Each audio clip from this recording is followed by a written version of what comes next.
reaction Palooza. Okay. We got a couple things that we're going to react against. I got to ask you, what do you want to react against first? We have Loki episode 2 and 3, Shang-Chi trailer, or Into the Heights? Let's end with Loki. So let's start with the trailer and then Into the Heights. No, let's start with Into the Heights and then the trailer, because then that leads into Marvel to Marvel. Okay. Yeah. Okay. All right. So we both watched Into the Heights. We said last episode that we wanted to watch Into the Heights so that we could do because obviously we're both we're huge Hamilton fans. Mm-hmm. What'd you think about it? So I will tell you this. The first hour, by the way, this thing runs 2 hours and 20 minutes. A little less because of credits. The first hour, I was like, I enjoy the music, but I'm not as engaged. And I think part of it is because I'm a history buff, right? And part of what really drew me to Hamilton is, one, I love hip hop, I love music, but two, I love history, and it was like the merging of the two. So it was a semi true story in a sense, right? And that was fun. That was fun for me. Whereas Into the Heights, it's like a original story, but about the bodega of Washington Heights in New York. Yeah. So Washington Heights, and it was cool. I didn't feel as tied to the characters in that first hour, but I tell you what, man, the second half of the movie, I really was into it. I was like really engaged. I love the characters. One of my favorite musical numbers was the one where the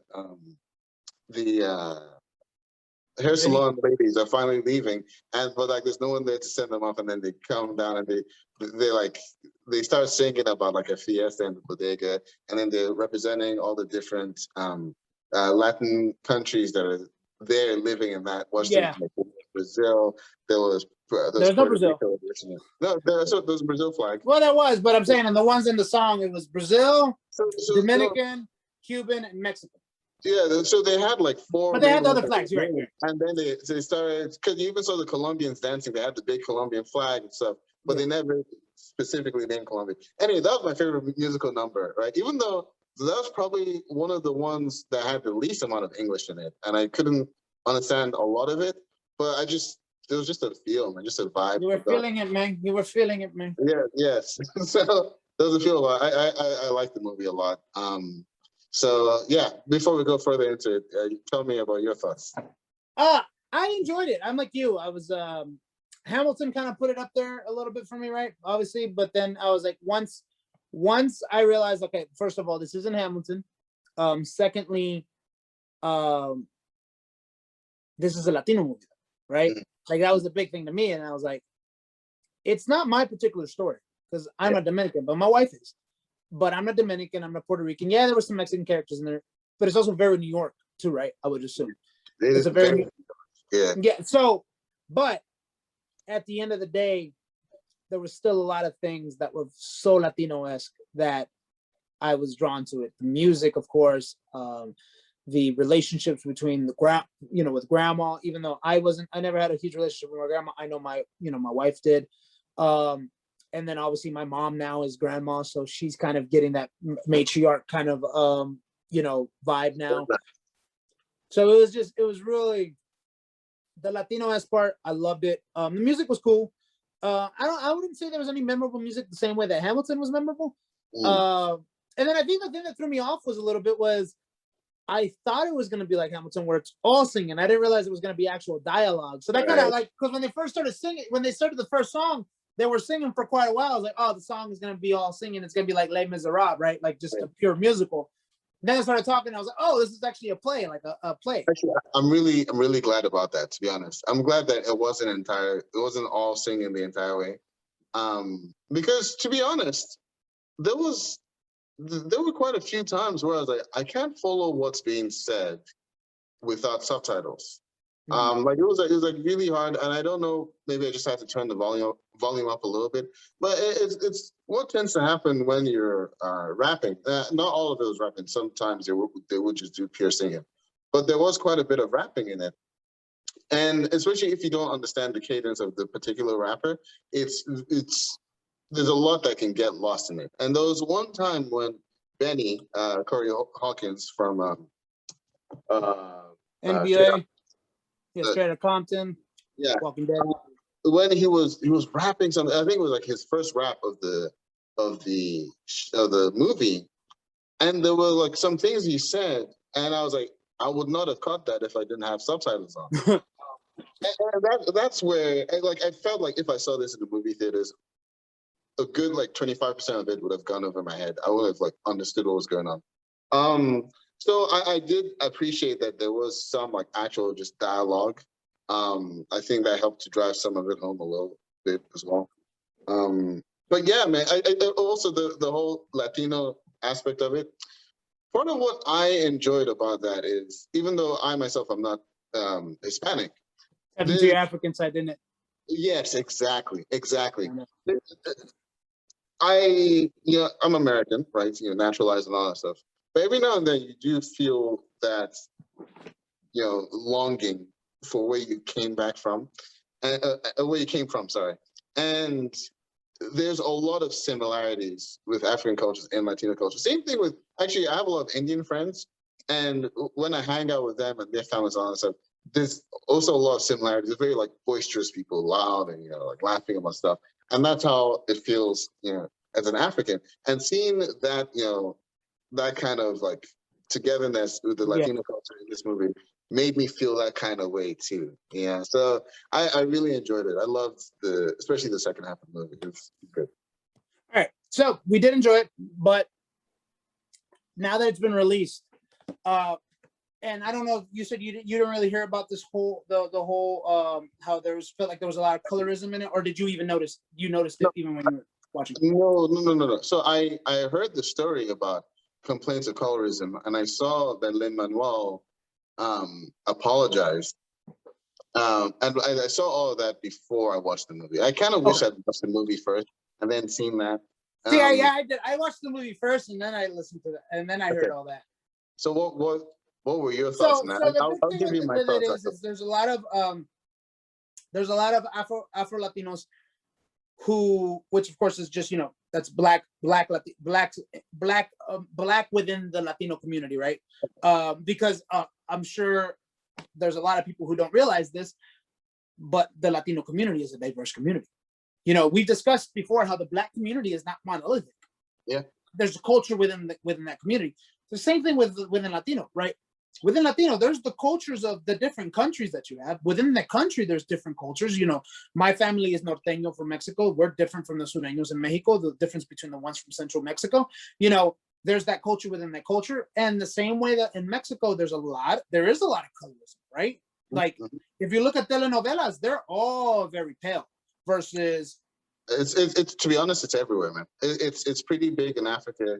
It's big. That's what I was gonna say. I'm pretty sure even in Africa, it's pretty like light skinned, like versus dark skinned, right?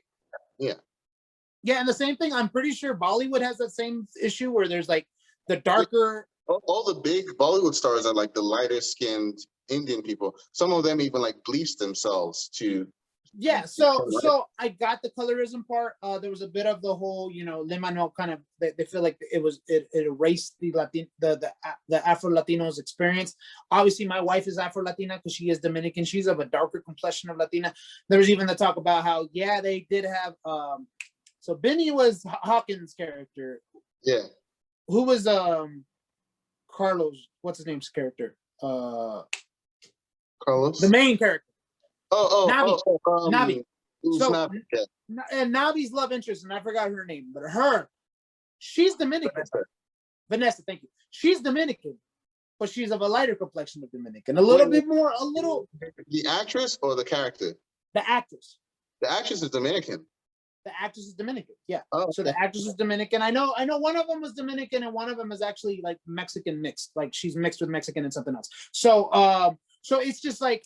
It's like they got the lighter skin ones, and there was a lot of controversy about that, and a lot of discussion about how they erased the experience of the Afro Latino community, which I can agree with.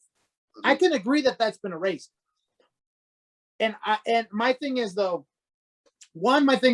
if you watch Into the Heights and you know this, you should still be able to enjoy Into the Heights because it's still a fun movie. But secondly, we need to use this as a step forward. Even Lin Manuel said, "I'm going to do better on the next one." He knows he's going to do better because now it's in the back of his head. The fact of the matter is, this was a Latino movie thrown into the mainstream. Mm-hmm. We haven't had that much. I joked around with you about how my biggest superhero is probably freaking Machete. Because that's all I can think of off the top of my dome of who it is, right? And it's like we're slowly getting this conversation rolling. My thing is, with Bill Maher made a comment about how Lin Manuel shouldn't have had to apologize. People are a bully, and I wanted to, and please get your bleeper ready. I wanted to tell Bill Maher, like always, please back the fuck up. You have no involvement in this conversation. So any like white executives and white audience members, it's not your job to put an opinion on this conversation, right? Obviously, me and you, it's different, right? We're having a conversation. You're black. You understand what's going on there. But this conversation is within family, right? With like the Latino community is having this conversation, and it's only white executives and white people just need to listen right now. You need to listen because we're trying to iron it out. And honestly, I think probably the white community is probably the only one that doesn't have an issue of colorism, right? Or maybe it's like if you're more tan, you're more attractive than if you're paler. I don't know, but definitely not in the way that black people have it, where the lightest skin. And you know what the thing is, though, that feeds into, that helps into the white patriarchy. That helps feed into white supremacy, whether we know it or not. It's subconscious. So that's why I understand completely why people are upset about this, because it's like the house N-words versus the field N-words. Yeah, exactly. And I get that, but I also want to say that this still should not stop us from being able to celebrate this movie for what it is. Right. Yeah. For it bringing some Latino experience to the forefront, right? The same way I love shows like Hectified. I don't think you've seen the show. There's a lot of there's really good Latino centered shows on Netflix. Well, actually, there's only like 3 that I can think of. But they're really fun. But they're really good because they actually let you think. They actually bring certain conversations to the forefront. Hectified is one of them. On My Block is another one. Like, those are shows that people should watch. Same way with this, people should watch this movie to understand that. Look, these are some of the issues and some of the conversations that because they talk about a bunch of things that affect. I'm Mexican. Immigration is involved in there, right? Mm-hmm. Some might not even think about that with Dominicans. Really, in reality, some people might not think about that because immigration is a very Mexican thing, right? Illegal immigration is a very Mexican-esque thing that people think of. Yeah. I thought you were about to. No. I was going to say something after you. Oh, okay. Yeah. So anyways. So yeah, that's why I get the conversation, and I definitely understand, and I'm definitely with my African, my Afro Latinos, my Afro Latino family. Look, you guys, listening to you guys, your stories need to be heard, but at the same time, let's also make sure that we do understand the incredible impact that this movie can serve as being a Latino story in the mainstream. Yeah, it wasn't a box office hit, but it's out there. It's out there, and people are watching it who wouldn't have watched the Latino story from the beginning. So my take on this as a non-Latino was like when I first saw the story about no Afro-Latinos in it. I mean, I thought, and yes, I get that it's not supposed to be 100% thing, but I honestly thought it's like there were no Afro-Latinas in the movie, and sure, there were like background characters that were clearly Afro-Latino, but then there were some characters that were, I guess, major characters that were. Nina, I think, might have been Afro-Latino. I could be wrong. See, that's the thing is though, it's a spectrum, right? It's like because even Vanessa is considered Afro-Latina, but she's a little. My wife is Afro-Latina, but she's not that dark. She's dark, but she's not that dark. So and even one of the salon ladies was Afro-Latina, the one from Orange is the New Black. She was awesome in this movie, by the way. Yeah, she was. So I was like, okay, it's not like not there, But yes, I get that they aren't prevalent in the movie. Yeah. But I was actually shocked when you told me that Vanessa, the actress, was Dominican, because in my mind, not as educated about all the different spectrum of Latino countries, I thought Dominican was like 99% Afro. Like it was basically the slave ships, and they dropped off all the black people in Dominican Republic. Like I thought, because every Dominican I've known from watching baseball is black. It wasn't. It's not Vanessa. Is it Nina? It's Nina. Okay, yeah, she's Afro-Latina for sure. Yeah. So Vanessa's actually Mexican. She's the Mexican. Okay, even then, Nina is still on a little bit lighter, right? Like she's on the lighter side. She's a little lighter, yeah. But she could pass as a light-skinned black girl. Yeah. She's not like Rosario Dawson, who is when you look at her, you automatically know this girl is Afro-Latina, you know? Yeah. Like and it wasn't a small role. Like she was there. She had a big role in the movie. My thing is, we always do this thing. I get why you might be like, okay, well, this is colorism, and we keep being marginalized as usual. The darkest skinned people. I get that, but a lot of the time, I feel like we run the risk of, and this is a phrase I've used on this channel before, making perfect the enemy of good, right? It wasn't a perfect representation of the Latino spectrum, because if you were to say that, okay, in Latin America 50% are Latin Afro-Latina and 50% are not, then in the movie you should have 50-50, right? But it didn't accurately represent that. I get it. But also, when Lin Manuel wrote the story, and when he was playing Usnavi in Broadway, he's not Afro-Latina. It was his look. He modeled a lot of the characters after the original cast members of the show. I know, because I went to Wikipedia like a nerd and looked at who were the original cast members, and it's almost one-for-one look-alike, with the exception of Christopher Jackson and Corey Hawkins, because Corey Hawkins is, of course, darker than Christopher Jackson. Christopher Jackson played George Washington in Hamilton. No, I know.